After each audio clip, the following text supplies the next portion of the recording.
மனசு ரொம்ப கவலையா இருக்கு, ரொம்ப மனசுல ஒரு பிரச்சனை குழப்பமாவே இருக்கு அப்படின்னா இந்த அம்பாளை ஒரு நிமிஷம், ஒரே ஒரு நிமிஷம் உள்ளம் உருகி கண்ணீர் பெருகி, அம்மா இந்த பிரச்சனைய நீ பாத்துக்கோ அப்படின்னு அவள்கிட்ட விட்டுட்டா அதுக்கப்புறம் அதை பத்தி நாம கவலையே பட வேண்டாம்.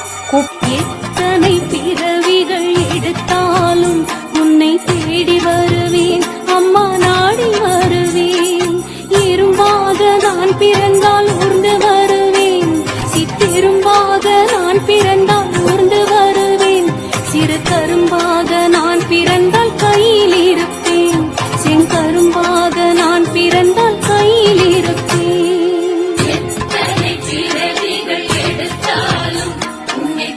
எனக்கு எங்கள் அம்மா தானே உயிர், எங்கள் அம்மா மட்டும்தான் என் உயிர். இன்ன வரைக்கும் சார் எங்கள் அம்மா மட்டும்தான், எங்கள் அம்மா மட்டும்தான், எங்கள் அம்மா மட்டும்தான். ஆனால் எவ்வளோ சம்பாரிச்சுன்னு போனாலும் பெத்த தாய்களில் சாப்பிட்ற மாரி எதுவுமே இல்லை. எங்கள் அம்மா தான் எனக்கு ரொம்ப பிடிக்கும். எங்கள் அம்மா தான் என் உயிர். எங்கள் அம்மா இல்லைன்னா நான் இல்லை. வாழும் காலம்